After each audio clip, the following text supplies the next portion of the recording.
Hi everybody, welcome back to Dr. Solar channel. I am Dr. Fatima and I'm very excited about today's video because in today's video, I'm going to share with you guys 5 simple habits that I've added to my routine since the start of 2024.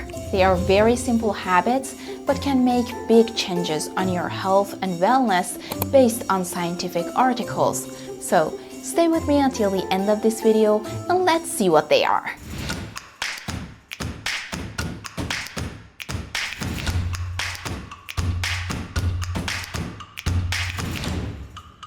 I know you've all heard doctors constantly reminding you of drinking more water, but let's be real, it wasn't something that I did intentionally in the last year. Well, of course I drink water and I know that it's crucial for our bodies, but I used to do it whenever it crossed my mind. And to be honest, with our hectic lives, it's so easy to forget. That's why in this new year, I made a small but very important change.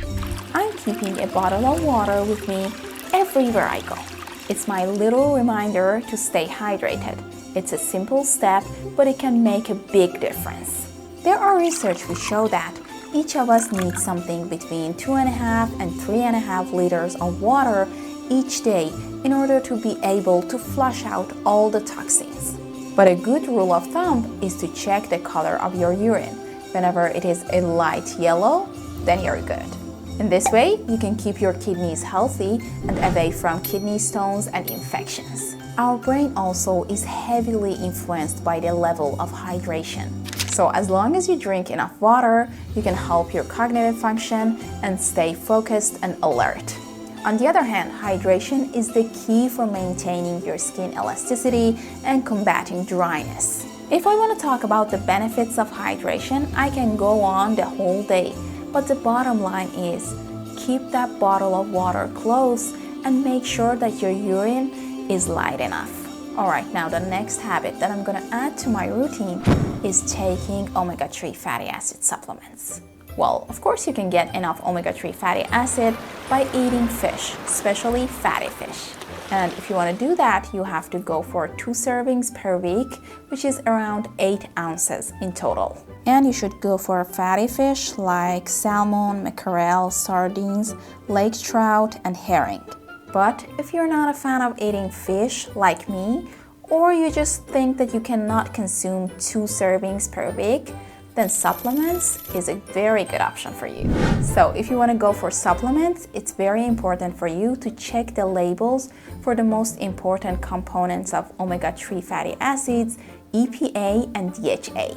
The general recommendation for omega-3 supplements is about 250 to 500 milligrams of combined EPA and DHA per day.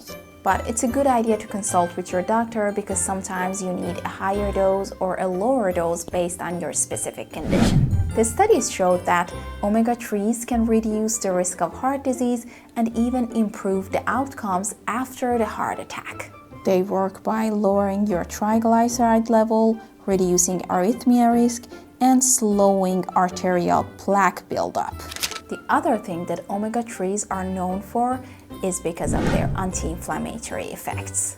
And we all know that chronic inflammation is the culprit behind a lot of health issues. You might not believe it, but it's also good for your mental health and ease the symptoms of your depression or anxiety.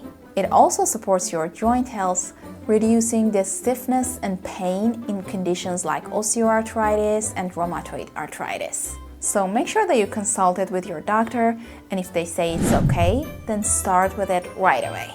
Now the next habit is actually something that I want to avoid. I'm gonna avoid sitting cross-legged. Recently, I studied a research and I realized that sitting cross-legged can put an uneven pressure on your pelvis and your spine. And this can lead to long-term discomfort and potential musculoskeletal conditions. And in order to prevent all these issues, I need to switch my sitting position often and avoid sitting in one position for a long time. One thing that is somehow combined with this, and I'm going to do that as well, is to get up and walk around my office or home more regularly. This can be very helpful in order to prevent the complications of having a sedentary lifestyle. Now the fourth habit is to try to read a couple of pages of a book instead of looking at my smartphone before sleeping. This is actually a very important one because there are a lot of articles about the bad effects of scrolling through social media before sleep and looking at your smartphone.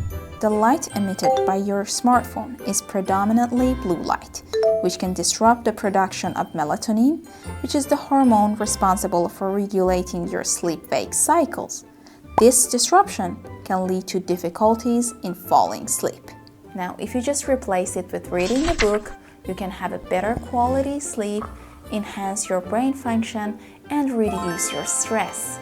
Studies have shown that reading can reduce your stress significantly, even more than listening to music or taking a walk. On the other hand, the constant stream of notifications from your smartphone can reduce your ability to focus on a single task. In contrast, reading a book requires enough concentration, and over time, it can improve your cognitive abilities.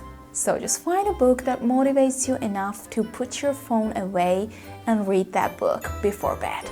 And the last habit is walking, which is a simple but incredibly effective form of exercise. Walking is excellent for your heart health, and over time, it can strengthen your heart. It can lower your high blood pressure, lower your bad cholesterol, and even decrease the risk of stroke. You might not believe it, but it can also protect your joints, especially your knees and your hips, which are more susceptible to osteoarthritis. It does this by lubricating the joints and strengthening the muscles that support them. It can also be a very simple way for maintaining a healthy weight. It is also beneficial for your immune function and your mental health. In order to get all of these benefits, we need 150 minutes of walking every week, which means about 22 minutes every day. Now, if you want to start walking every day with me, just make sure that you start gradually if you're not used to regular exercise. Start with shorter walks and gradually increase the duration. What's important is that consistency is the key.